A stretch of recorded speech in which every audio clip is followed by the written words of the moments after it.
kelios medžiagos ir tas vienu metu. Ir klinika šokinėja va taip. Tai siena maina, tai koma, tai siena maina, tai koma. Jiems pakeisų sąžinę viskas? Man dabar reikia kažkaip protingą veidą, nepradėti. Ne, aš tiesiog man įdomu, nes... Apie ką iš čia vėlėt? Kokia sąžinė? Supratau. Viskas yra gerai, kodėl jie atvežės nesupranta. Išdaužė namus, tėvą bandė per balkoną išmesti. Dėl tokių smulkmenų ir ligonimų. Tai labai skiriasi. Vilnius yra haliucinogenų miestas, Kaunas yra stimuliatorių. Klaipėda yra tyliai rūko kamputyje kol kas, ar ne? Gerai, pavyzdžiui, aš turiu 10-metį šeimoje. Ką man jam sakyti konkrečiai? 10-metis yra dar kaip ir pradinukas, ne? Tai jam reikia sakyti apie sveiką gyvenimo būdą. Blogiausia, ką galima daryti, tai gelbėt tai, ką mes Lietuvai suvokiam kaip šeimos garbė. Niekam nesakysim, niekam nerodysim, kad ten vaikelis ten buvo traukuliuose ar kažką, nes jisai užaugęs nori būti ten kažko kosmonautų. Europa yra daugiausiai gerintis regionas pasaulyje pastaruosius 400 metų. Anksčiau sakydavo, ne, tu durnas, sakė, kaip vaistas gali būti blogai. Kuo daugiau vaistų, tuo daugiau sveikatos. Klauso, bet čia jūs, kaip aš visi, taip jūs sakot niekas. Jo, vienas. Turit licenciją anesteziologo, ar ne?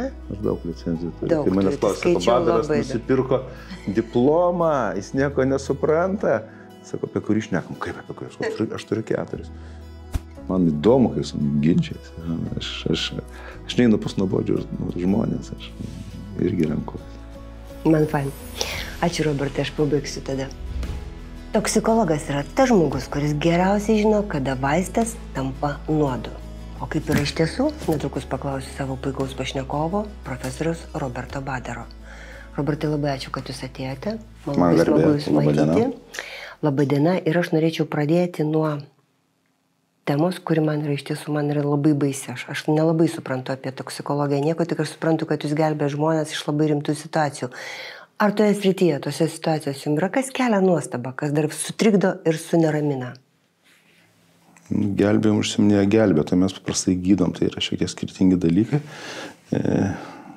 O dėl nustebinimo, tai įdomu čia paklausėt, aš kartais sakau savo kolegam, kad nustebinkit mane kažkuo nauju, nes iš tiesų per tuos metus tai atrodo lyg ir viską matė, bet iki šiol būna tie pirmi kartą, kai pamatai tokios netikėtus derinius, netikėtus panaudojimo variantus ir būna dar, kad dar dabar pamatom, ko nematė. Nes dabar yra toks, sakykime, taip, virsmo metas yra nauja, kaip sakyti, ne grupė, nauja karta psichoaktyvių medžiagų ir jie tam tikrą prasme yra pirmeiviai. Ir mes kaip gydytojai, kaip visuomenė su daugeliu tų medžiagų susidurėm pirmą kartą. Nes tos klasikinės, kurios buvo, tai jos jau buvo. Jų dabar praktiškai nebėra. Ta nauja karta, naujos psichoaktyvios medžiagos yra visai kitas fenomenas su visai kitokiom vartojimo formom ir kitokiom pasekmėm. Tai tos naujos psichoaktyvios medžiagos dabar numeris 1 problema, nebe alkoholizmas, ne kokie apsinuodymai? Geras klausimas. Jeigu taip žiūrėti visuomenės sveikatos prasme, tai aišku, pagal svorį tai remintis Pasaulio sveikatos organizacijos duomenimis Europoje. Pagrindiniai rizikos veiksniai iš psichoaktyvių medžiagų tai yra alkoholis ir nikotinas. To nepaneigsi, tačiau tai yra klasikinės medžiagos, kurias tiek mūsų visuomenė, tiek mūsų rūšis pažįsta šimtmečius, tūkstantmečius, kai kurie. O tos naujosios, tai yra, jų istorija yra kartais nesiekia metų. Pats tas fenomenas prasidėjo 21 amžiuje realiai. Didžioji dalis tų medžiagų sukurta per keliolika metų. Ar teisybė, kad kas savaitę atsiranda po naują narkotiką, naują psichoaktyvią? Jeigu taip maždaug vidutiniškai, tai pernai 48 praktiškai. Tai ne tai, kad atsiranda. Aš nemanau, kad žmonės, kurie juos gamina, padarė bėgą registruotis į Europos psichoaktyvių medžiagų agentūrą. Tiesiog yra išskirta, verifikuota kaip nauja ir tada jie jau iš savo ofiso Lisabonoje siunčia informaciją po visas Europos šalis, plus Norvegija ir Turkija. Ar jie anksčiau atsiunčia, ar jūs anksčiau randat savo populaciją? Mes nieko nerandam. Violeta, mes nieko nerandam, su kuo mes galime rasti. Mes gal ir matom, bet mes net pažįstam, kad čia yra būtent tas 3,5 eilutės pavadinimo. Mes neturim su kuo atpažinti. Bet iš esmės tai chemija yra, ar ne? Nu, kas tai yra chemija? Taip, tai yra cheminės medžiagos. Ir šitoje vietoje tai tas liūdniausias dalykas, galbūt čia derėjo nukelti pokalbio bent jau vėlesniai fazė arba uždarimo, kad mes kaip visuomenė nežinom, ką kai kurie mūsų nariai, jaunimas vartoja, nors jie ir galvoja, kad jie žino, bet tai yra apgaulingas suvokimas, nes, kaip rodo tyrimai, amerikiečių tyrimai ir tokie labai įdomus. Jie tyrė žmonės, kurie sakė, jo Amerikoje ten ta problema seniau yra, vakarinė pakrantė. Jie tyrė žmonės, kurie sakė, vartoja vieną medžiagą, tai vidutiniškai rado 6 vienu metu, o daugiausiai buvo 10. Tai čia laboratorijos, kurios galim sakyti virš 1400 atskirų medžiagų mūsų, kaip sakyt, sugebėjimai ir galimybės mūsų šalyje. Aš nekalbu apie laiką, apie sąlygas, kaip turiu tai padaryti, tai yra šitų abiejų rankų pirštų, gal dar kojų prireiktų, bet daugiau ir nėra. O tai gerai, tai praktiškai, tarkim, jūs gaunate pacientą, kuris yra susivartojęs, prisivartojęs, persivartojęs, kaip jūs identifikuojate? Simptomiškai. Medžiagų, žiūrėkit, medžiagų yra daug. Medžiagų grupių yra 12. Tai maždaug medžiagos grupė jau gali maždaug pagal kliniką pasakyti, bet naujas laikas, naujos medžiagos ir naujos vartojimo metodikos, idėjos ir formatai. Nes anksčiau vartotojai žinojo, ko jie nori. Uppers, downers, all-arounders buvo tas, stimuliatoriai, slopintojai, haliucinogenai. Dabar yra tai, ką aš vadinu šaltibaršiais, kelios medžiagos ir tas vienu metu. Ir klinika šokinėja taip. Tai siena maina, tai koma, tai siena maina, tai koma. Tai tas maišymas kol kas, medicinos bendruomeniai nėra suprantamas, tikslai nėra, bet kažkas naujo ir ideologijose turbūt yra vartojama, kažkas naujo nepatirto, ieško žmonės, ko nepatyrė. Ir man labai patinka, aš turėjau labai tokią įdomią lietuvių kalbos mokytoją, mus ten mokino įsiklausyti žodžių prasmę ir skambės. Jeigu anksčiau buvo siekiama apsvaigti, gauti high, ar ne, apsinešti, tai dabar terminas yra vienas – daužti. Bum, daužti. Tai realiai daužti reiškia daužti, tai imi savo galvą ir daužai. Bendras mūsų pažįstamas man pasakoja, kad pas jūs atvažiuoja 30-mečiai. Tai yra ta karta, kuri gražiai apsirengia, jie daug visko turi, jie priima sprendimus. Ir jie atvažiuoja apsvaigę taip, kad juos reikia iš tiesų gelbėti iš mirties nagų. Ir vienintelis dalykas, sakė, kurį jūs mintė, kad jie nesigaili, kad vartoja, jie gailisi, kad jie per daug tą dieną įlašino, ar ten kažko per daug užtraukė. Tas tiesa? Bendras mūsų pažįstamas per daug seniai nebedirba valdiškoje ligoninėje ir nebemato, kad 30-mečiai tai yra beviltiški seniai. Realiai mes turim reikalų, kadangi mes dirbame tik suaugusiais, tai 19, 18, 19. Čia jūsų pacientai. Taip, o jeigu taip visiškai atvirai, tai didžiąją šitų naujų medžiagų apsinuodimų dalį mato ir gydo pediatrai. Tai yra frontlinas, tas pirmosios linijos žmonės, kurie kontaktuoja nebesuaugę, tai yra vaikučiai. Kad ir kaip save pateiktų kaip suaugus, tai yra vaikai. Bet kiek maždaug tiem vaikam metų? Nuo kada? 19. Jeigu tai paklausyti, kai ką sako kolegos pediatrai, tai ten kai kurie mini skaičius iki 10. Vienas skaitmens skaičius, o ten 11, 12, tai ne vienas. Tai tos mirtis, kurios buvo, apie kurias šnekėjo Kauno kolegos, tai jau taip su dideliu skausmu, tai jau įrodytas jos yra. Viena vaiko mirtis yra per daug dėl tokių dalykų, čia jau nebe pirmoji, vien šiais metais. vienoje gydymo įstaigoje. Apie ką mes šnekam? Apie ką mes šnekam? Prasme, mano laikais, tais laikais, kai aš pradėjau savo darbą, tai visiems tos naujovės ateidavo per suaugusius žmonės. Dabar ateina per vaikus. Bet aš suprantu, kad žmogus augesnis, jisai prisikaupia kažkokių gyvenimo problemų ir jisai sprendžia svaigindamasis. Vaikas. Kodėl vaikas tai daro? Jeigu žinočiau, tai būčiau, ko gero, pirmasis lietuvis turintis Nobelio premiją. Jeigu aš taip žinočiau, ir čia paimčiau ir pradėčiau postringauti, kokios yra priežastys. Nuomonių yra daug. Bet aš nenoriu jų reikšti, bet jeigu taip skaityti straipsnius, tai pasiūla formuoja paklausą. Taip, prie mokyklos siūlo, visur siūlo.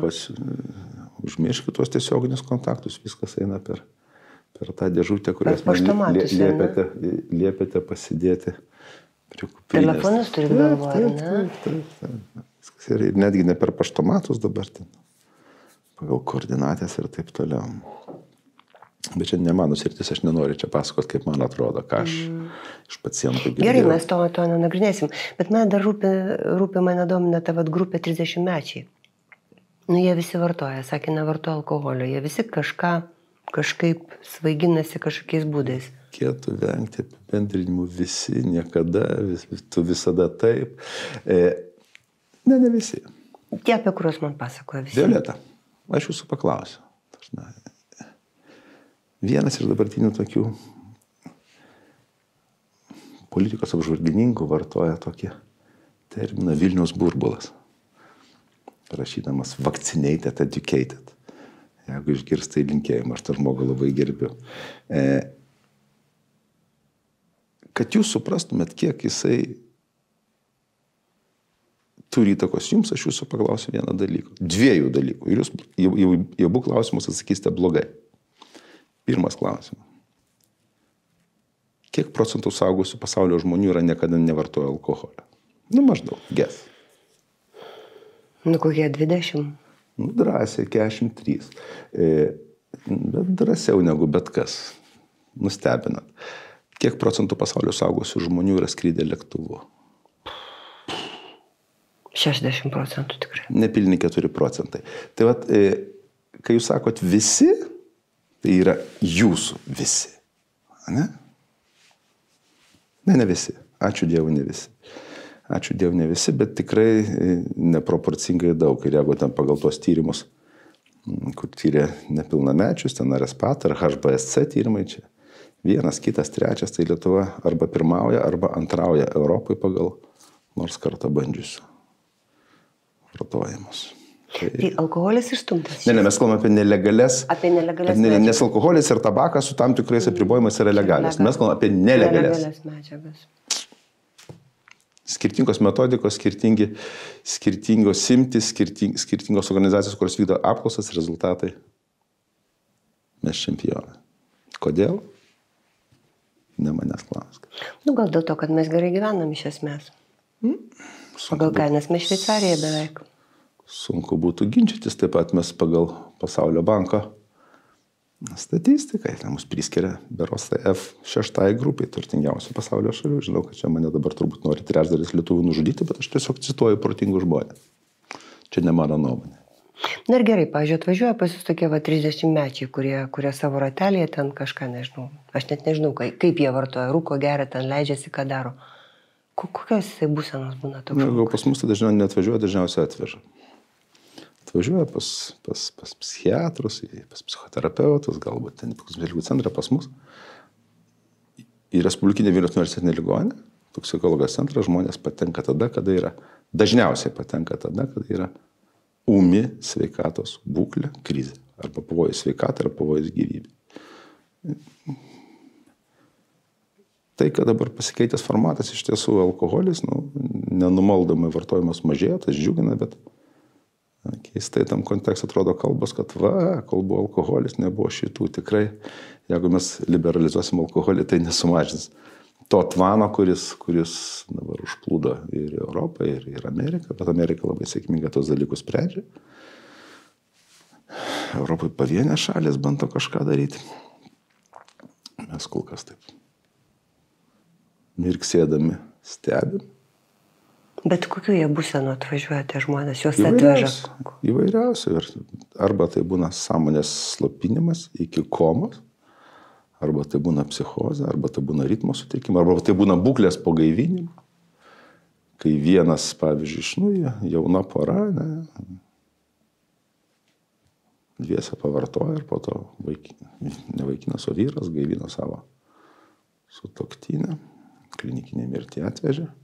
O tokie dalykai.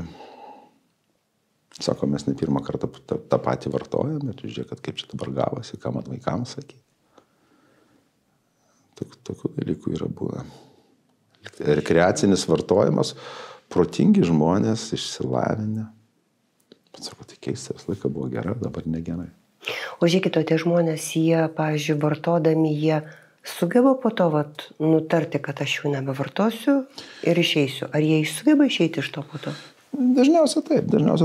Ir šitos naujosios medžiagos nuo klasikinių medžiagų, kuriuo aš jau kartais pasilgstu, tai vadinama 6 sesės. Heroinas, kokainas, amfetaminas, metamfetaminas, MDMA, ekstazė ir LSD. Tos kanapės, net ta malonė kompanija net nebuvo priimtos. Arba kad tebūnė ir kanapės, 7 medžiagos, tai ten jos kaip per grožio konkursą, ten su savo tais hallmarkais, su numeriais eina, tu iš karto matai kliniką. Ten buvo neįmanoma net pažinti, ir jos prasidavo po vieną, labai retai buvo derinamas. Po 2 dabar eina krūvomis ir kažkokiu tokiu tipiniu vaizdu mes negalim pasakyti, nes jų yra tiesiog per daug. Bet tie žmonės ilgainiui, jie gali išeiti patys, ar jiems reikia? Ir ką aš noriu pasakyti, tai senas žmogus užmirš, nuo ko pradėjau. Klasikinių medžiagų vartojimas dažnai turėdavo tokį sisteminį formatą. Tai taip ir vadinasi, slengas buvo toks ant sistemas. Šitie naujieji preparatai, jie kurį laiką, kartais gana ilgai leidžia taip vadinamą rekreacinį vartojimą, nori vartoja, nori ne. Ir žmogus gali vartoti metus, 2, 5 ir nieko per daug neišsiskirti iš bendro konteksto. Ypač dabar, kai yra galimybės ir tendencija saugoti sveikatą, jeigu ten, kaip sakyti, iš tiesų jis prisižiūri ir maitinasi ir sveikai gyvena, tai ne visą laiką atpažinsi. Nėra tų. Man nesueina. Sveikai gyvena ir vartoja. O kodėl jums turėtų sueiti? Man atrodo, sveiko gyvenimo būdo ir vartojimo takoskyra yra tokia gili. Labadiena. Violeta, kuo skiriasi šitos klasikinis formatas? Dabar aš kaip toks pagyvenęs personažas, kaip manaisiais laikais. Žmonės, kurie vartoja tas 6 seses, jie žino, kad yra negerai. Bet ten savo kaip racionalizuodavo, aš žinau, kodėl jie taip daro. Didžioji dalis dabartinių vartotojų, tai ne 4 dešimtis, tai yra 2, 3 dešimtis. Jie mano, kad tai yra gerai. Ir kaip jūs sakėte, jeigu ten jam įvyko kažkoks ekscesas, jis pateko į ligoninę, kad ir tą pačią reanimaciją, tai frazė būna tokia, per daug įlašino arba netaip suderino. Ir jie nemato to kaip blogą, tiesiog kaip nepavykusi, ne tai kad bandymą, bet, blogas epizodas, bad trip. Ir viskas. Ir tai nėra blogas, tai yra gėris, nes tai praplečia ten kažką, tai ten ar mąstė varuos, ar dar kažką. Tai nebevertinama, nebesuvokiama kaip blogi. Tuo didžiuojamasi, tuo dalyjama. Tai ta prasme, viena vertus jis gali sekmaniais bėgioti ten kokius žygius maratonus, o kitą sekmanį pasidžiaugti Jūs labai greitai gaudote tai, ką aš noriu pasakyti. Ir apie abu procesus šneka su tokiu pačiu pasididžiavimu. Man atrodo, dar yra toks moralinis aspektas. Vartot tai viena, bet kai tu prisivartoji tiek, kad tu sukeli kitiem problemų, kad tave turi nuvežti, kad tave kažkas turi gydyti, kad tave investuoja pinigus, jiems su sąžinėm viskas? Čia man dabar reikia iškaip protingą veidą ir nepradėti juoktis, ne? Aš tiesiog man įdomu, nes... Apie ką iš čia vėlėt? Kokia sąžinė? Supratau. Viskas yra gerai, kodėl jie atvežės nesupranta? Išdaužė namus, tėvą bandė per balkoną išmesti. Dėl tokių smulkmenų į ligoninę. Tai kuri čia karta? X, Y, Z? Zetai, čia zetukai. Čia zetai. Čia zetukai. Čia zetukai yra tokia labai geras zoomeriai, labai geras terminas tenai, tas apima ir teenagerius, ir jau tokius jau jaunus suaugusius, berods, jeigu aš neklystu, iki 12. Jie viskam turi racionalų paaiškinimą. Ir dar man sakė, kad jie nieko nebijo. Jie visiškai atvirai šneka apie viską klausia, viskas jiem yra norma. Ir įdomu yra tai, kad jie kaip ir dabar tos informacijos tikrai yra daug, ne visą laiką pagrįsta mokslu, bet tas prisiskaitimas yra toks, kartais darantis įspūdį. Jie kažkokie ten siauros ir tysai yra. Intelekto grupė, ar ne? Ten intelekto aš to nepavadinčiau, bet įsigilinimas į problemą. Intelektas yra, pasižymi, tu gali žmogus klausti apie istoriją, apie sportą, apie meną, jisai išnekės. Čia yra siaura, bet gilu. Žiūrėkit, Robertai, aš kažkuriame jūsų interviu girdėjau, kad jūs įvardijote vieną miestą, kuriame buvo atlikti nuotekų vandenų tyrimai. Aš dėja neįsidėmiau to miesto. O Vilniaus, pavyzdžiui, vandenų nuotekas ištyrus, mes galėtumėm pamatyti, kas vartojama dažniausiai. Jūs švaistote savo laisvalaikį bereikalingiems užsiėmimams, klausote. Mano darbas yra pasidomėti prieš kalbančius. Ne. Tiesą sakant, Lietuvoje nuotekų tyrimai yra daromi, kad jums nesumeluoti, berods jau 7 metai, jeigu neklystu, pradėjo nuo Vilniaus, po to Kaunas, dabar Klaipėda. Europoje daroma pagal 7 medžiagas, Lietuvoje berods pagal 5, kažkada daromas kanapės, bet labai yra įdomu. Šiaip, koks yra principas? Jeigu žmogus biologinius kūno skysčius pila ten, kur reikia, o ne kaimynui ant mašinos rato, ar ne? Arba gėlių nelaisto, ne? Arba nelaisto gėlių, nemyli gamtos, tai taip jau yra, kad miestų formate viskas suteka į vieną tašką. Ir imant vandens pavyzdžius iš nuotekų, galima labai nesunkiai apskaičiuoti, žinant, kiek yra gyventojų, kiek, sakykime, šito nuotekų sistemos baseinų vartotojai per pastarąsias 2 valandas išpylė amfetamino, metamfetamino, ketamino, kokaino, kas ten dar, heroino, metabolitų į santechnikos įrenginį. Tai va, įdomu, Vilnius, kokia maždaug situacija? Su kuo lyginti? Na, aš nežinau, su kuo galima, su tais miestais, kuriuos duomenys turite. Tai jeigu lyginti su New Yorku, aišku, nelyginsim. Intralietuvietiškais mėginimais, tai labai skiriasi. Vilnius yra haliucinogenų miestas, Kaunas yra stimuliatorių. Klaipėda yra tyliai rūko kamputyje kol kas. Labai gražiai išsidėsta savaitės bėgiai. Nuo ketvirtadienio pradeda, ne? Penktadienis, jo, labai įdomiai. Tai yra Europos studija, priedama internetu, tai nėra kažkokios slapti duomenys, ir duombazės visą laiką prieinamos, updatinama pastoviai. Ir yra labai įdomios tendencijos, kur stimuliatoriai, kur haliucinogenai, kur opioidai. Pagal tuos tyrimus heroino Lietuvoje nebelikę, kaip ir beje pagal švirkštų gydymo programos tyrimus nelikę.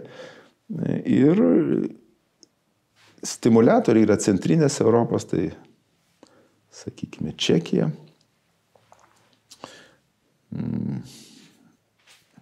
Italija iš dalies, jeigu kalbėti apie kanapes, tai aišku, Nyderlandai, Belgija, Anglija, bet įdomus tyrimas yra padarytas tų pačių čekų, kurie yra, beje, 14 metais Lietuva ir Čekija pagal metamfetamino gamybos sulaikymus pirmavo Europai. Ten pas mus kelis tokius fabrikėlius paėmė. Bet ne apie tai kalba apie tai, kad būtent Čekai 21 metais publikavo pirmą straipsnį apie nuo stimuliatorių, konkrečiai metamfetamino priklausomas žuvis. Todėl, kad valymo įrenginiai kai ką valo, kai ko ne, kai ką valo netobulai. Ir tas vanduo jau apvalytas, jis leidžiamas kur? Į upę. Ir ten gyvena žuvytės. Ir būtent Čekijos mokslininkai prašė upėtakius, kurie išimti iš tos upės ir patalpinti į švarų kitos upės vandentekio artezinį vandenį, apturėjo visus abstinencijos simptomus. Tai yra mes žmonės dalinamės. Mes žmonės dalinamės, taip sakant, šiandien medžiagom ne tik vienas su kitu, bet ir su kitais stuburiniais. Gamta turi būti aprūpinta, ar ne? Mes rūpinamės gamtą, mes negalim to paneigti. O Robertai, žiūrėkit, pavyzdžiui, pas mus, aš nežinau, anksčiau aš taip nejausdavau, bet dabar viešuose renginiuose, gatvėse labai daug žolės kvapo yra. Tai čia kaip ir nėra tragedijos, ar ne? Ar čia jau reikia galvoti, kad čia jau blogai darosi? Apie žolę mes galėjom kalbėti taip metų prieš 10, dabar tai yra, back vokalas, tai nėra pirmos linijos problema. Kodėl?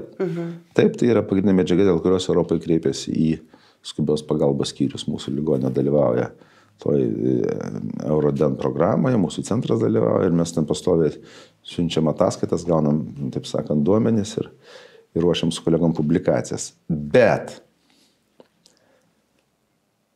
tai, kas dabar vadinama žolė su ta klasikiniu augalu, kuris auga natūraliai gamtoje, ne? Turi žymiai mažiau bendro negu aš su dabartiniu Romos popiežiumi. Nes natūrali ta kanabis sativa, kanabis indika, kaip jie porūšiai. Jie prirenka labai mažai tos saulėtos vietos iki 2%. Delta 9 tetrahidrokanabinolio, tokio kaip Lietuvoje, tai 1% maks. Kitas etapas buvo, kai, kas daugiau, jeigu ne Olandai, pradėjo tas visas veislės išvedinėti, iki juodasias tulpės išvedė kažką. Beje, žinot, kad natūraliai morkos buvo baltos ir kažką girdėjau. Ir Niderlandai iš pagarbos savo oranžų dinastijai padarė jas oranžinės. Tai jie tokie. Ir išvedė tas veislės, kur THC koncentracija ten ir 15, 20, 25 ir dar daugiau. Bet ir tai buvo, kaip sakyti, vaikų darželio 3 grupės lygio žaidimai, lyginant su to, kas yra dabar. Dabar didžioji dalis rinkoje esančių kanapių preparatų yra purkšti. Yra purkšti sintetiniais kanabinoidais, nes iš tų naujų medžiagų būtent didžiausia grupė yra sintetiniai kanabinoidai, nes žmogus nusprendė, kad man malonumų iš gamtos nereikia, mes pasidarysim patys savo medžiagas, pasidarė. Švelniai sakant, džiaugtis ir didžiuotis nėra ko, tai iš tiesų stipriau stimuliuoja receptorius CB1, CB2, bet tas receptorius kartais sunaikinamas dėl hiperstimuliacijos ir atsakas yra ne visą laiką prognozuojama. Tai netgi nuo žolių gali atsidurti ligoninė, ar ne? Taip, ir jisai ten, kaip sakyti, ten sako, aš ten rūkiau žolę, tai kokia ten žolė, ten to žolės. Pagrindinis poveikis yra sintetinių kanabinoidų, nors ir ant jų dar ten randi pilna ko kitų grupių. Kodėl maišo, nežinau, neklauskit mane. Taip, kad tai ką jūs sakote žolė, tai žolės kvapas tai, bet pirmų smuikų ten groja ne žolė. Bet aš tik tai tiek, kad aš anksčiau nepastebėdavau to kvapo, jo dabar tikrai labai daug ko. Apie New Yorką tai iš vis nešneku, mes praeitais metais buvom, tai tiesiog eini tokiam debesį visą laiką. Tai pradėkime nuo to, kad Jungtinės valstijos yra legalizavę ir tą rekreacinį kai kurios valstijos tą vartojimą, bet visi kalbėdami apie tai, kaip Amerikoje kiekvieną kampą parduoda žolę, užmiršta vieną tokį dalyką. Nuo kelių metų. Nuo kelių. Aš jūsų klausiu. Aš nežinau. Tik aš žinau, kad jūs nežinau, dėl to klausiu. Jeigu žinotumėt, neklausiu. Žinokit, neįsivaizduoju. 21 metai. 21, čia kaip su alkoholiu tas pats, ar ne? Taip, ir tu gali pirkti tas kanapes rekreaciniam naudojimui, bet tai aišku bus jau nebe purkštos, nes jau gamintojas pardavėjas atsako. Tam tikrą prasme tai labiau prognozuojamas produktas nuo 21 metų. Nuo 21 metų aš čia prie jūsų laiptinio stovėčiau pats pardavinėčiau, jeigu paliktų ramybę vaikus, bet vaikų nepalieka. Nes tai yra pagrindinis taikinys. Vaikai auganti jėga, taip sakant, kuri bus reikalinga. Žiūrėkit, yra kažkoksai sekso narkotikas pasirodo. Ar jis paplitęs Lietuvoje, sako, kad svingeriai labai naudoja? Yra mados. Ir kalbant apie tos, kaip jūs sakėt, sekso narkotikus, tai yra dvi tokios grupės, tai yra poperiai, amilnitritas, kuris ten vartojamas kartais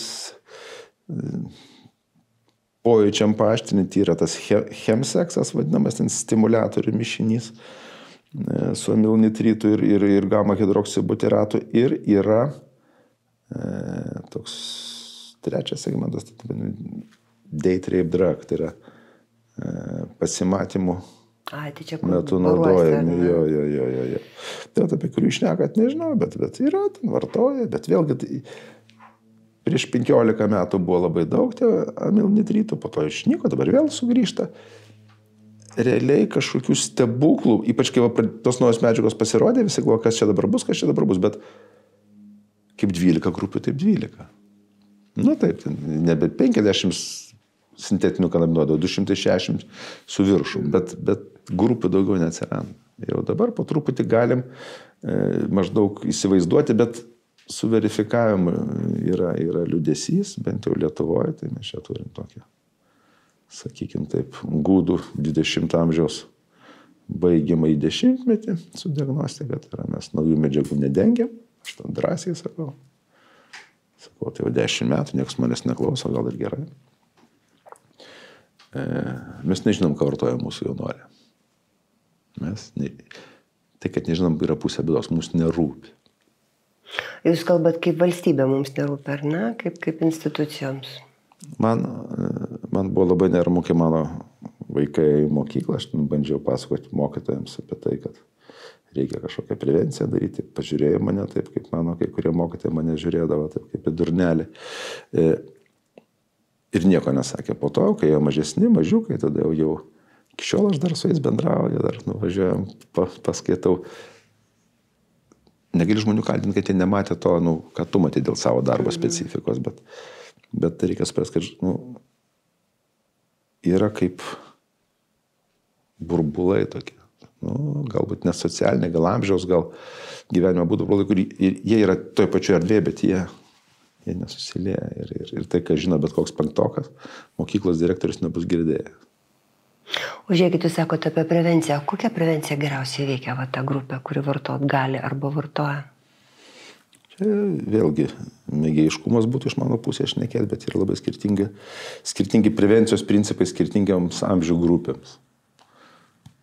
Ten pradinukams reikia tik sveiko gyvenimo įgūdžių, ten jokių poveikių negalima dėstyti, paskui maždaug nuo 10 metų jau reikia sakyti apie psichines medžiagas ir jų poveikį.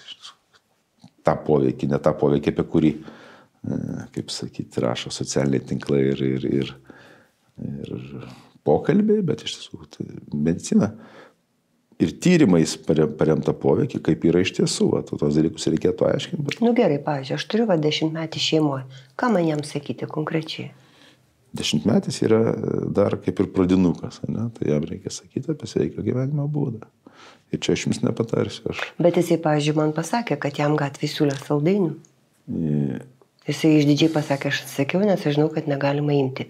O toliau, kas toliau bus ir ką toliau sakyti? Toliau turbūt sako, nuo saldainės, čia ilgai buvo, kaip sakyti, toks vieša paslaptis apie tai, kad tos valgomos formos ateina į Europą ir atėjo į Lietuvą, bet jau dabar reanimacijose patenka vaikai su valgomom formom, sintetinių pačių kanabinoidų. Tai gerai, tai kaip tėvai turėtų apeliuoti savo vaikus, tarkim, 5-oką, 6-oką, 7-oką, kokius žodžius jam pasakyti?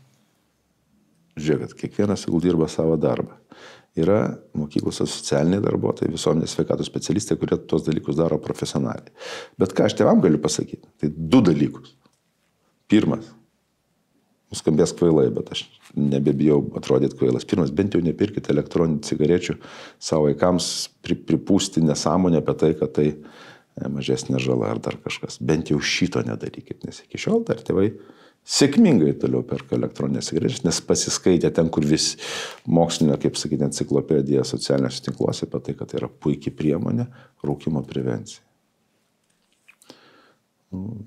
Net nežinau, žodis kvailystė čia apibūdina visą problemose. Niekalas kažkoks. Antras dalykas pasakyti, kad mes kaip šeima netoleruosim ir tai įgarsinti, taip skandinavo, taip sakant, pasiūlytas zero vision, deklaruoti.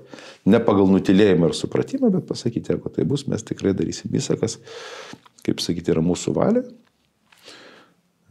Ir teisėta, kad to nebūtų, nes didžioji dalis tėvų bijo tos temos ir galvoja, gal mano vaikas protingas, čia taip nebus, čia viskas bus gerai, čia mokykla gera, bloga, koks skirtumas, visur yra ten, nėra Vilnius zonos, kur ten.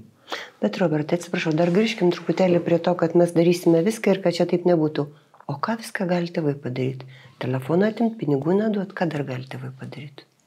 Tėvai gali pridaryti labai daug nesąmonę, ne? Tai jie gali, pavyzdžiui, pasiduoti tai kai kurių paauglių manipulacijom, kad, kaip jūs man sakėt, visi vartoja, visi pas mus dabar. Viskas tvarko, čia nereikia atsiprašyti, aš tik noriu pasakyti, kad lygiai tie patys principai apie visus, mamą, tėtį, bobutę, senelį, visi vartoja ir čia yra gerai, čia yra stiprina sveikatą, to pateiksim ten kažkokius tokius pseudomokslinius paistalus apie tai, kaip tai padeda ir ne, tiesiog ne. Pradėti reikia nuo to. Vėlgi, jeigu tai būtų prieš metų 5-6, sakyčiau, nėra kur kreiptis. Dabar, pradedant mokyklas, profesionalais, baigiat visais šeimos gydytojais, visi žino, ką daryti. Jau aš nekalbu apie priklausomybės ligų centrus, kurie netgi paaugliam, dabar jau keli priklausomybės ligų centrai turi paaugliam specialius padalinius. Imtinai su stacionarais. Blogiausia, ką galima daryti, tai gelbėt tai, ką mes Lietuvai suokam kaip šeimos garbė. Niekam nesakysim, niekam nerodysim, kad ten vaikelis ten buvo traukuliuose ar kažką, nes jisai užaugęs nori būti ten kažko, kosmonautų. O tai kol iki traukulių neprieina, tai nėra kaip atpažinti, kad vaikas vartoja. Aišku, yra kaip atpažinti, jeigu randat pas jį elektroninę cigaretę ir sako, čia man draugas davė, jis turi 2 pasirinkimus. Sakyt, kad čia yra klydesys arba sakyt, gerai, tik nerūkyk. Ir dažnai tėvai nešta mažesnio pasipriešinimo keliu, nes šitą tiesą jiems nepriimtina. Marketingas pastatytas labai gerai. O kodėl tie narkotikai tokie pigus? Kodėl galima už pietų pinigus nusipirkti tą daiktą, kuris svaigina šitaip? Globalizacija. Aišku, klausimas ne jums, bet gal jūs samprotausit. Aš taip sakyt, pastaruoju metu nebeprekiauju, tai negaliu pasakyti, bet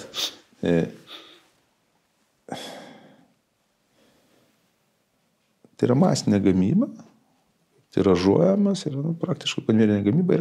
Ir ką jie padarė, jie pristatymą padarė ant tiek paprasto, kad nereikia kažkokių kriminalinių struktūrų vaikam, bendramžiai. Jie suranda bendruomenę kokią vieną, kitą, trečią, tokį iš bendramokslių, jie galvoja, kad jie yra pasaulio viešpačiai. Ir ten patys kažko prekiauja, kažko dar ką nors. Pradžioje prasidėjo elektroninių cigarečių, po to prie elektroninių prisideda tai, kas nesmailų, šipsenėlė, kas yra pagrindinė dažniausiai sintetiniai kanabinoidai. Ir tas vaikas palaipsniui traukiamas į tas struktūras.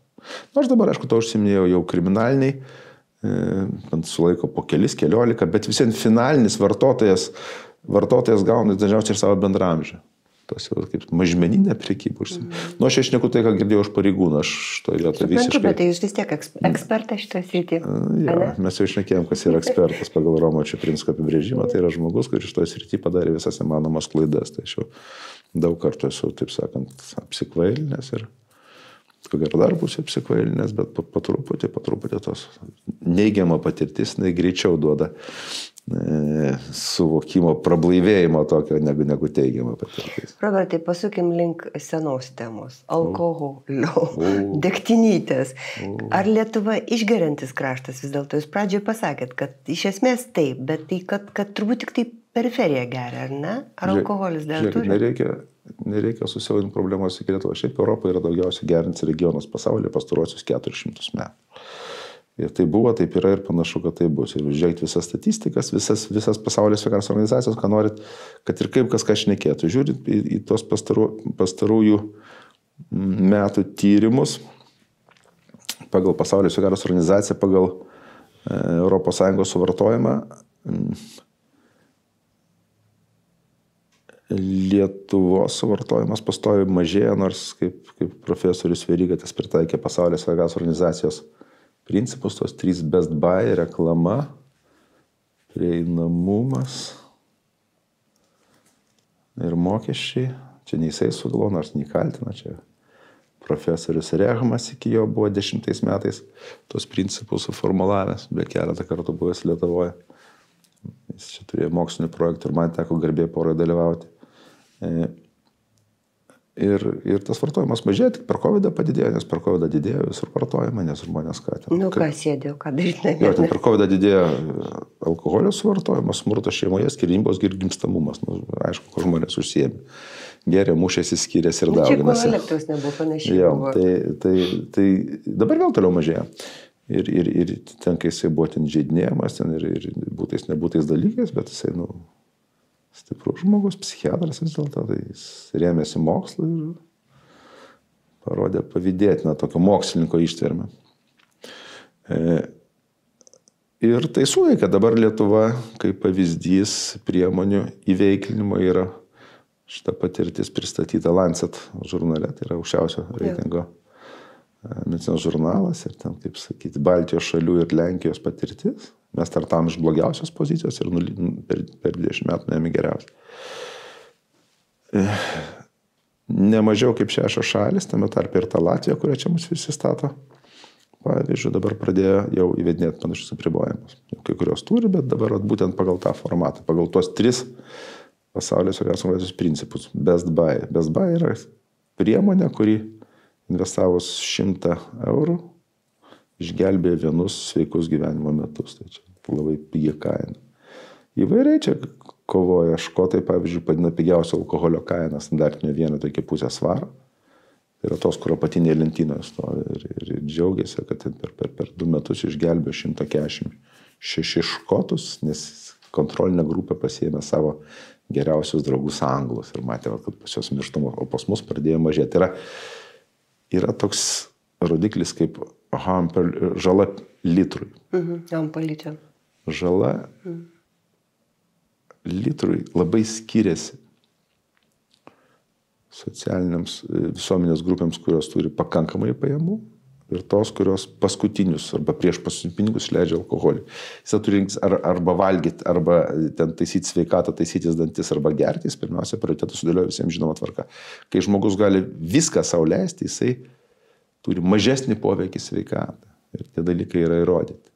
HAM per litrą labai skiriasi priklausomai tiek nuo šalies, tiek nuo individo socialinio ir finansinio pajėgumo.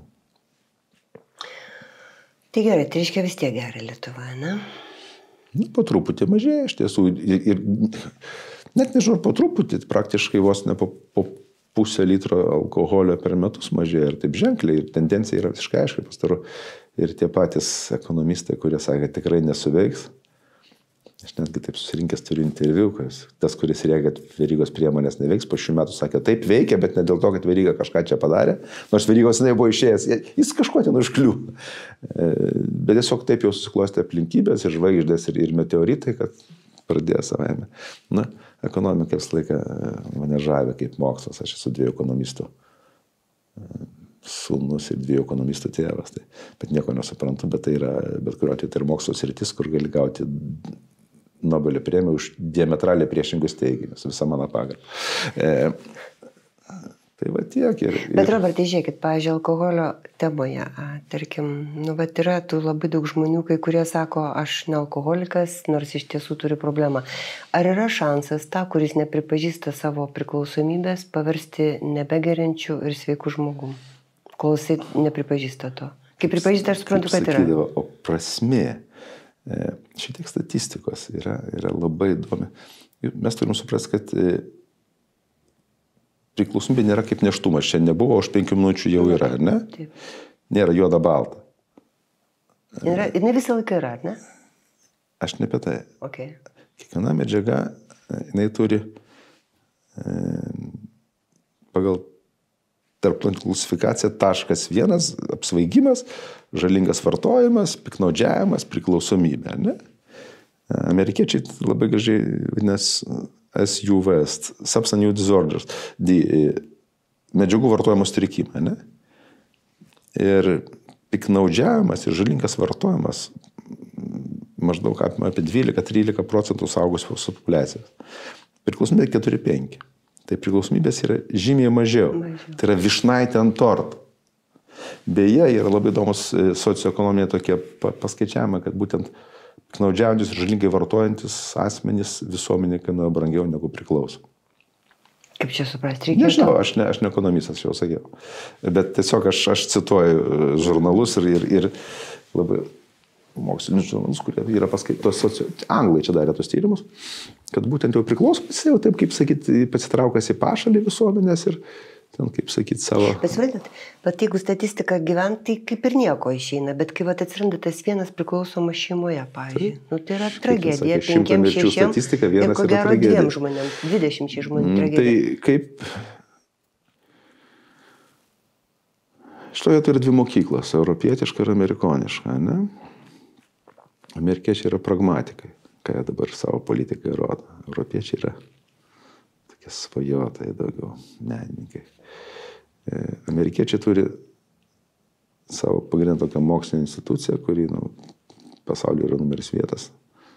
NIDA, National Institute of Abuse, ir jie vadovauja profesorė Nora Volkow. Ir jie karts nuo karto, maždaug 10 metų išleidžia toks priklausomybės gydymo guideline, tokias kaip rekomendacijas, net ne rekomendacijos, su principus. Su keliais ten 14 dėsnių. Tai vis laiką vienas iš dėsnių yra toks, kad tam, kad gydymas būtų efektyvus priklausomybės, jis neprivalo būti savanoriškas. Nekalbama apie priverstinį gydymą. Aš to nesakiau ir nesakysiu. Kad ir kas, kaip mane norėtų apkaltinti.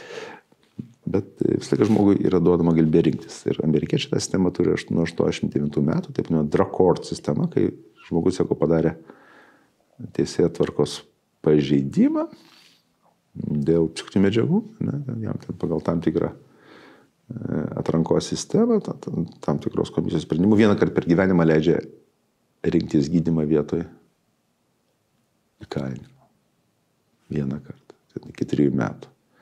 10% renkasi kalėjimą. Drąsų žmonės. Jo, bet ta sistema yra pagal efektyvumą, nieks arti neprieina. Taip, aš mėginu, tokio efektyvumo yra. Taip, jeigu žmogus ten yra kaip ir siunčia ne tik teisėjai, siunčia vaikų teisės, siunčia darbdaviai su savo finansavimu. Nes jie paskaičiavo, kad yra pigiau gydyti negu tenai rodyti pirštais arba sakyti, kad viskas gerai. O mes kol kas toliau šitos stadijos nelabai norime eiti.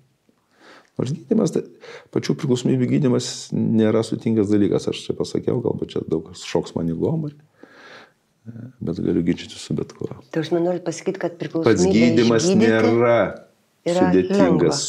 Sudėtinga yra padaryti motyvaciją ir išlaikyti priklausomą ar piknaudžiaujantį asmenį gydyme. Viskas. O jis savarankiškai negali iš tiesų? Jūs turbūt skaitėt knygutę, pasako apie baroną Münchhauseną, kuris pats save. Ir tikite, kaip jis už pakarpos, prašyčiau. Už pakarpos. Pavieniai tie pasveikimo atvejai, kuriais mojuojama, jie bendram kontekste yra nykstamai maži, bet šiai dienai rekomendacijų labai aiškios turi būti sistema, kuri palaiko žmogų gydymą. Gerai, šitą temą supratau. Vaistai. Ar susidarėt, ar nesusidarėt? Bet aš girdžiu žmonės kalbant, kad yra labai didelė priklausomybė nuo vaistų, nuskausminamųjų, migdančių, raminančių. Aš pati žinau netgi tokius pavadinimus, kaip koksai, pavyzdžiui, Xanaxas, Leksotanilis, šitas Stilnoxas. Tai reiškia, aš vartojau kažkada. Tai aš periodiškai pavartoju, kai man reikia. Bet yra problema, žmonės vartojantis, jie sako, kad pripranta. Kaip jūs matote iš savo varpinės, profesinės? Čia yra problema, pripratimas prie vaistų.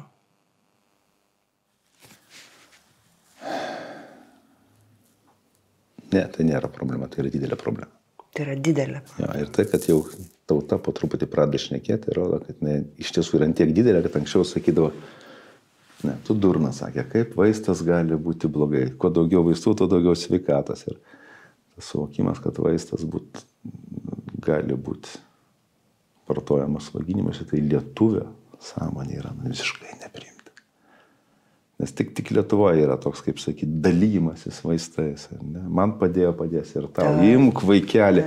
Lietuva pirmauja, vėlgi pagal tos pačius Aspado HBSC tyrimus, pagal vaikų, kurie vartoja, vaikų 15-16, kurie vartoja raminančius vaistus, kurių jiem gydytojas nepaskyrė procentą.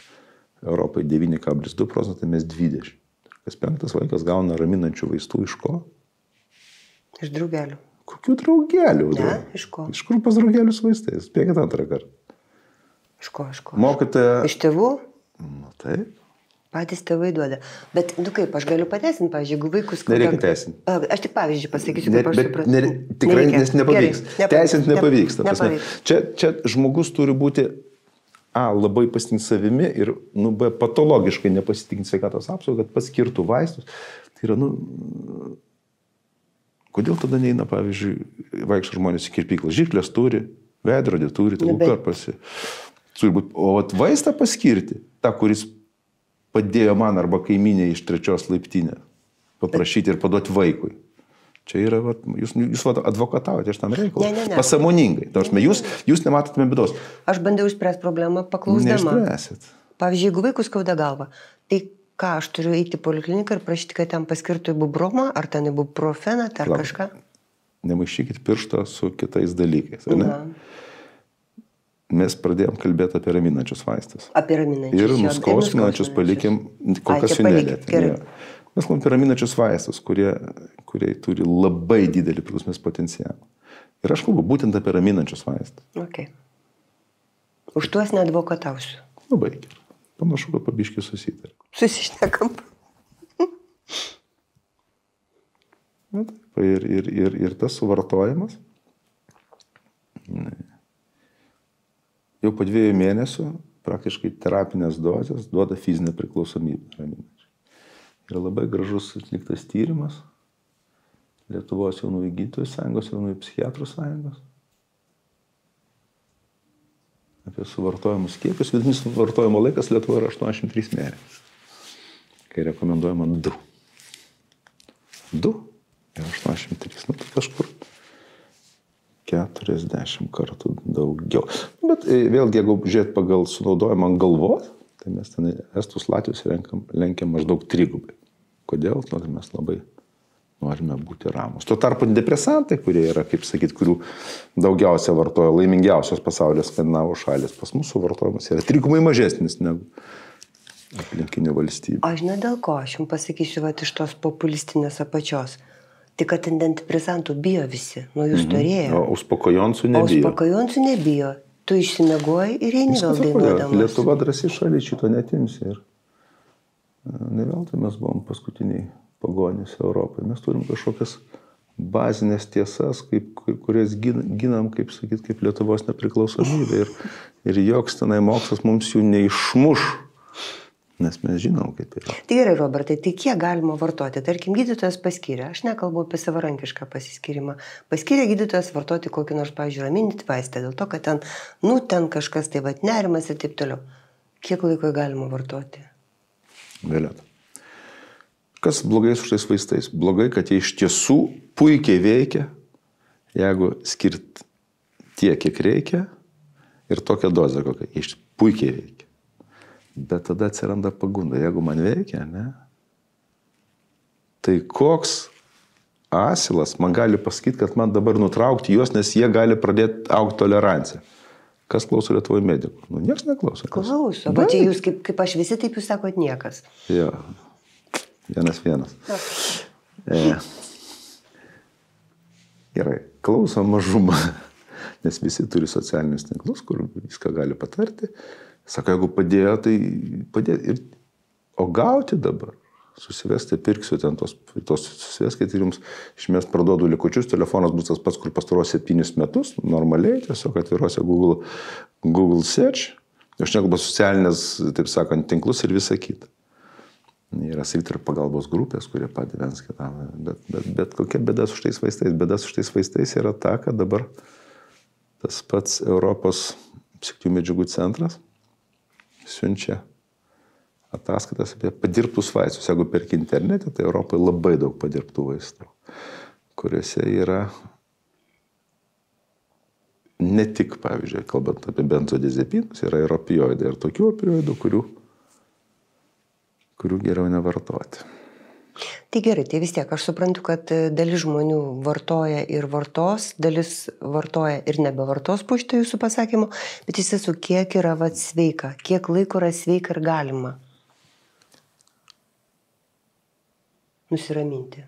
Kas parašyta, žinot, kaip fariziejai norėjo išdurti Jėzų Kristų, ne? Sako, kaip čia mūsų jį pagauti? Sako, pabandom, paina monetą ir sako, ar reikia mokėti mokesčius Ciesoriui, tai yra Cezariui? Sako, jeigu pasakys ne, bus maištas, priduosim Romėnui. Jeigu pasakys, kad reikia, vadinasi, jis pripažįsta Romėnų valdžią ir yra prieš savo tautą. Nu, sakė, paimsimės jį. Kas nupiešta? Ciesorius. Kas Ciesorius Ciesoriui? Kas Dievo Dievui? Kiek paskyrė gydytojas, tiek vartokit. Jokios saviveiklos. Nepaisant, kad jūs turit puikų išsilavinimą paremtą Facebook'u, socialiniais tinklais ir TikTok'u. Ir kaiminės iš trečios laiptinės patirtimi. Tas kvailas gydytojas jūsų šeimos, kuris nieko nesupranta. Kai ką supranta. O kaip su migdančiais migdomaisiais daryti? Tas pats? Punktą žiūrėk, punktą A. Mintis, kad galima pačiam sukontroliuoti ir paskirti, ne, jau yra ydinga. Vėlgi, net medikai negali savo skirti ir savo artimiesiam. Dar Hipokratas tą dalyką pasakė, nes tu prandi objektyvumą.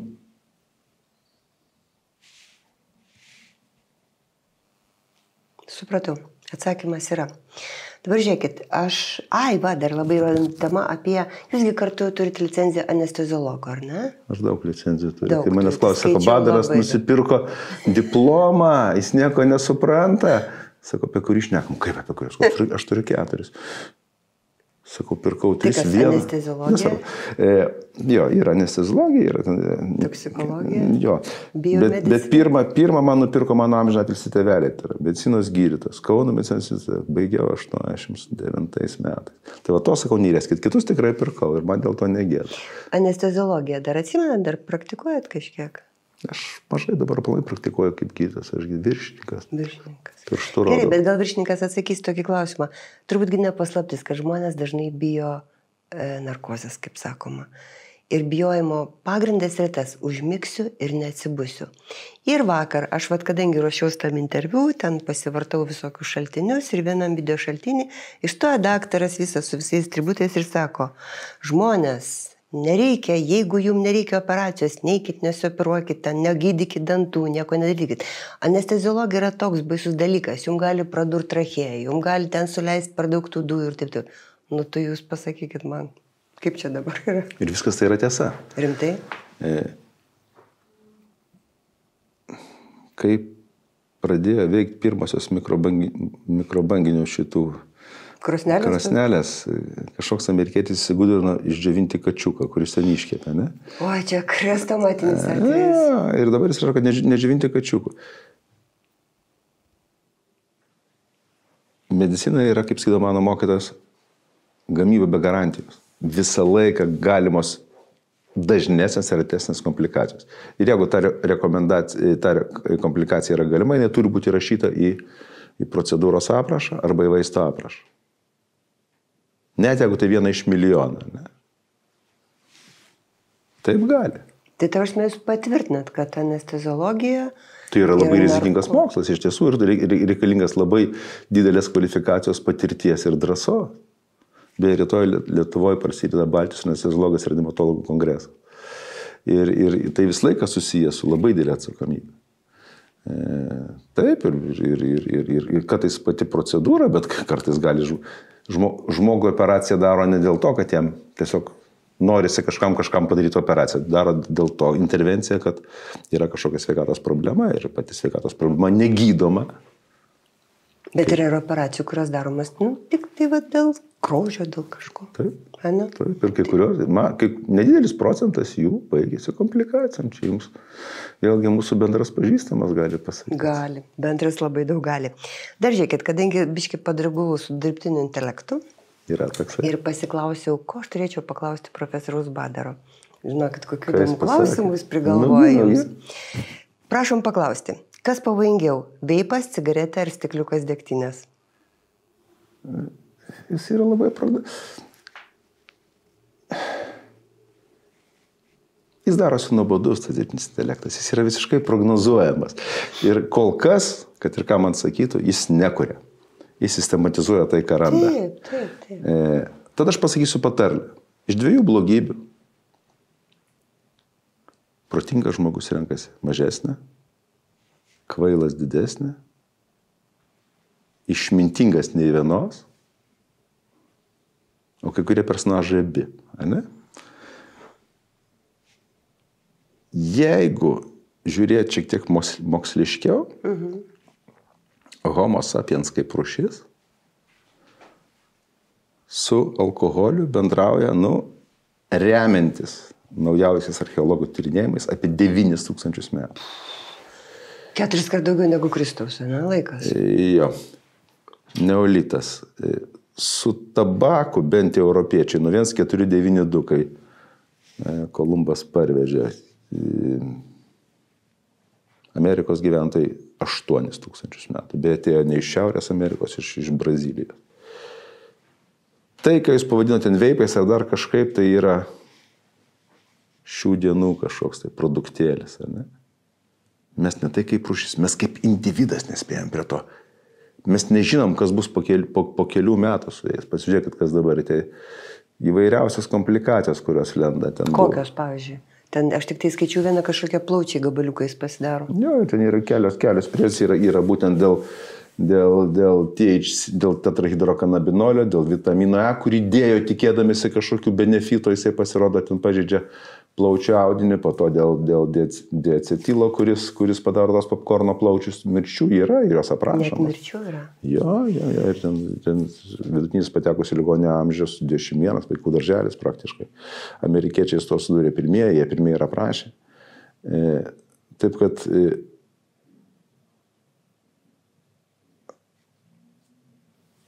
aš pasakysiu taip, kaip pasakė Europos pediatrijos akademijos išvada 22 metų akademijos išvada. Akademija beje yra 2 Lietuvos mokslininkai, Vilniaus universiteto profesoriai, tai profesorius Valiulis ir profesorius Sutkus. Ir aš labai didžiuojas, kad būtent šitą akademiją pasakė taip. Aš labai išsukinėjau savo nuomonės. Dirbtinio intelekto pasakė. Badaras pacitavo protingus žmonės. Vienkartinis elektroninės cigaretės garinimas vaikui yra pavojingesnis negu vienkartinis klasikinės cigaretės rūkymas. Cituoju, ne Badaras. Ir jis nėra saugesnis ilgam vartojimui. Tai ką, liekam su degtinė, ne? Aš jau sakiau pradžioje apie tą, kaip sakyti, pasirinkimą. Jo. Gerai, kitas klausimas. Didžiausias mitas apie narkotikus? Geras. Čia gal sugalvojo, gal neišrinko. Geras. Negalėsiu, jis neturi su ko galvoti.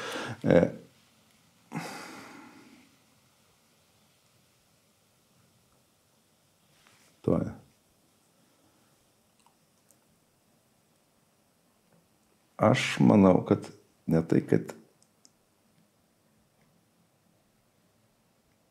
jeigu apie dabartinės medžiagas, ne, tai kad tai yra, kad elektroninis cigaretės yra naujas išradimas, nes pirmoji elektroninė cigaretė patentuota anksčiau negu aš gimiau. Rimtai? Taip, 65 metų rugpjūčio 17 Su patirtim? Taip, bet tik tiek, kad Gilbertas buvo apie 40 metų buvo vienintelis vartotojas. Tada atvažiavo kinai, Honlikas ir įdėjo nikotiną, kur ten nebuvo, ir įdėjo skonius. Ir nuo to viskas prasidėjo. Bet aš manau, kad baisiausias dalykas, kalbant apie tas psichines medžiagas, yra tai, kad net Lietuvoje kai kurie politikai dėl man nesuvokiamų priežasčių ar nenorimų suvokti, sakydavo, taip, draudimas neveikia. Labai visiems patikdavo. Dar sakau, tai pardavinėti, pasirinkim kioską prie mokyklos, prie pradinukų ir pradėkim pardavinėti saldainius su THC, pradėkim pardavinėti kokius nors sidrus ir dar kažką. Tai. Mes to norim. Bėda yra ta, kad tos dabartinės medžiagos, jų pripratimo ir įtraukimo rizikos laipsnis yra kartais didesnis už klasikinį. Ir tas mitas, kad draudimai neveikia. Geriausia atveju yra kvailas, bet labai gali būti, kad turi tam tikrą tikslą. Tai mes suinteresuotumas yra gerai. Atsakymas labai geras. Toliau. Kokį pacientą pamatęs iš karto suprantate? Čia bus blogai.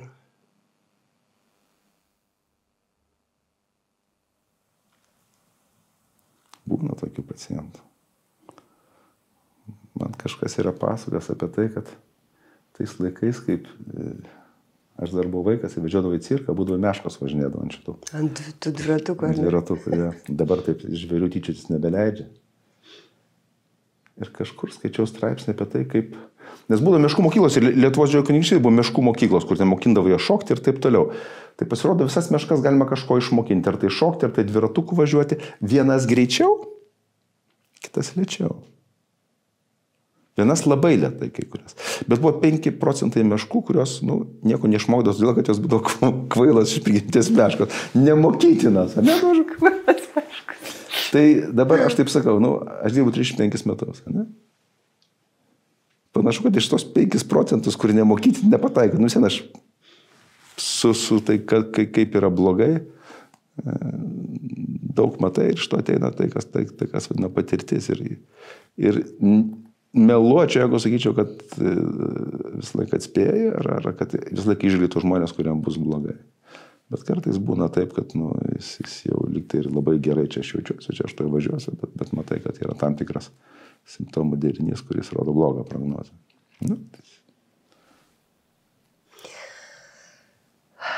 Vienas dalykas, kurį norėtumėt uždrausti visam laikui. Pagavot? Jau matau,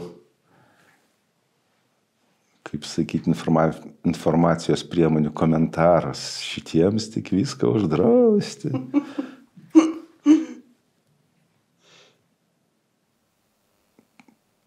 Pagal, kaip pilietis, kaip patriotas, nebe kaip tėvas, bet kaip daugiau senelis, aš pasiekčiau 40 šalių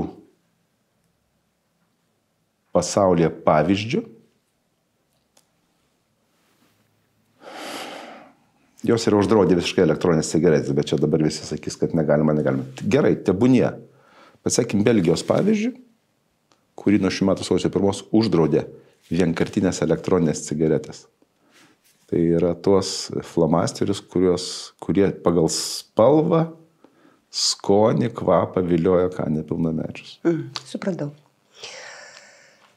Kas jūs dažniau pažadina? Žadintuvas ar skubus iškvietimas?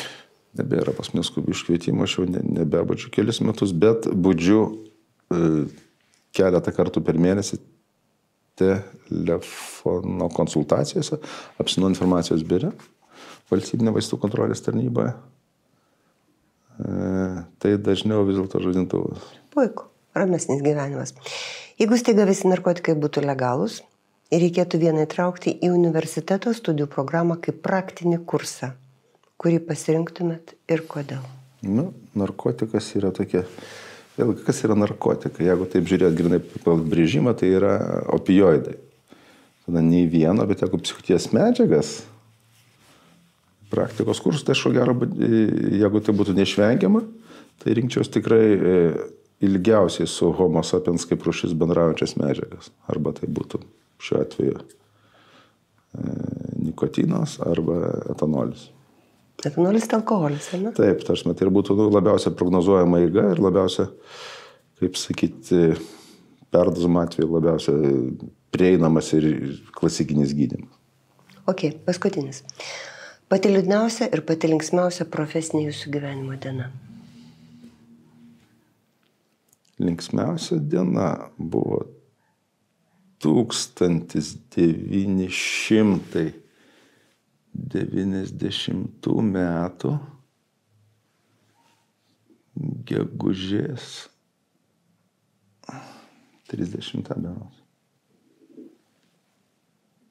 Aš atlikinėjau internatūrą Antakalnio klinikose ir ėjom per visus skyrius ir man teko paskutinis skyrius buvo toksikologija. Aš labai norėjau būti toksikologas. Ir 2 mano bendramokslis jau buvo atrinkę. Aš jiems juodai pavydėjau, ne baltai, juodai. Aš labai stengiausi, nieks man nieko nesiu. Ir žinok, čia yra paskutinė diena. Ir mano svajonė profesija išėjo. Aš sėdžiu, ten kažką rašau. Parašiau, atsistojau. Paskiau kažkam viso gero, ir einu.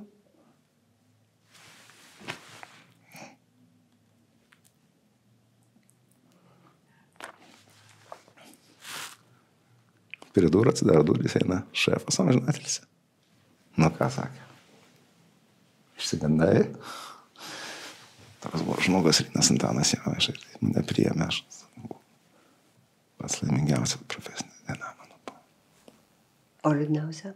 Būna per daug, jau būna per daug.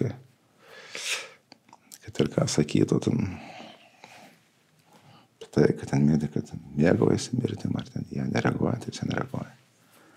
Reaguoja ir turiu tų atvejų, bet tiesiog nenoriu pasakoti dėl to, kad tai gali būti